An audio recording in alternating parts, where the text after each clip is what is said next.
Good morning, students. Today, let's see the conformation of butane. You know that butane has totally four carbon atoms and CH3, CH2, and CH2, CH3. So the middle two carbon atoms, each carbon atom of the middle linked with three groups, and that is one is CH3, another two is hydrogen. So in this case, when you go for the conformations, and you see here, and there are four different conformations are possible.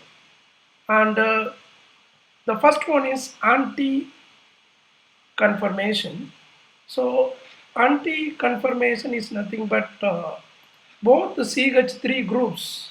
So both CH3 groups must be in um, okay, must be in just 180-degree opposite. So if it 180-degree opposite, and this is called actually is called a dihedral angle.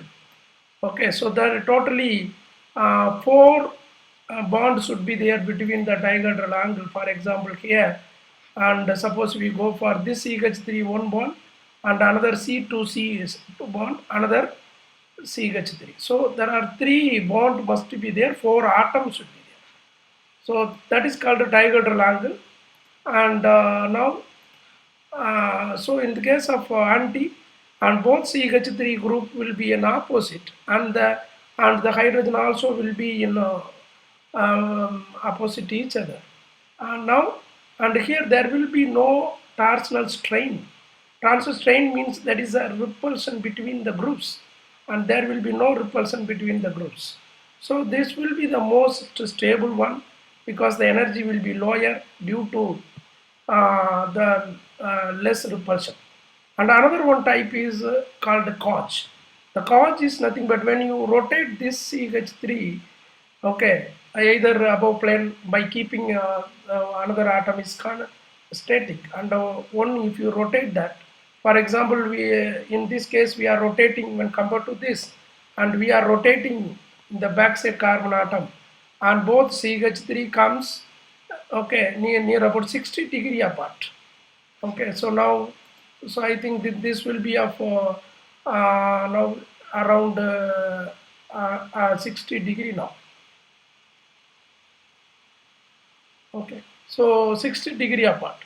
So this is called a Koch conformation, and here there is a repulsion, somewhat steric repulsion will be there, and that leads to the stability decrease in stability.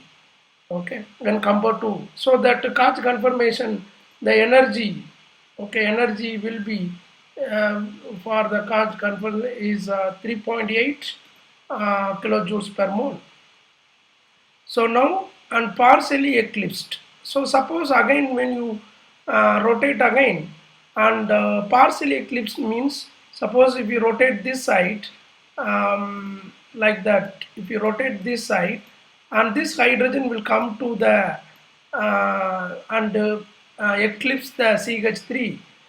So now you see here, and both CH3 and hydrogen is eclipsed. Actually, it is eclipsed to for our convenience we have done like that.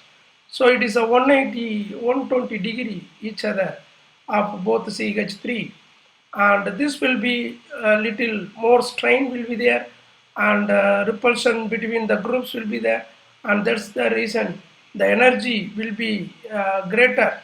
So if energy increases means automatically the stability decreases.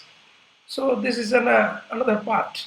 Suppose when you go for fully eclipsed part, and both CH3 will be hidden each other, and the dihedral angle, you see the zero. Now it's a zero, and both CH3 is exactly eclipsed to each other, and the repulsion will be also very greater, and that leads to the energy of the anti-eclipsed, okay, fully eclipsed or anti form will be very greater. You see here, and this is the energy profile diagram, and you see that anti will be at 0 degree, and this 60 and 120, 180 up to this one set will be there. And you see here now anti it will be a lower energy, and that will be very less. Okay, when you go for partially eclipsed, and it will be the energy will be increased up to 16 kilojoules per mole. And suppose again it is an 120 degree, and this will be of Gauss form, and this Gauss form, the energy will be comparatively little more than the anti, but it is very less when compared to eclipsed. So you see this is an Gauss form and 3.8, and when you go for an eclipsed, and this will be of 19 kilojoules per mole, and will be the highest energy and least stable. Suppose when you go for again, and the same thing will be repeated again, Gauss and eclipsed, partially eclipsed, and then antiform. So this way, this is the very important thing of the stability of conformation. Okay, so that's all about stability. That means conformation analysis of butane. Thank you very much.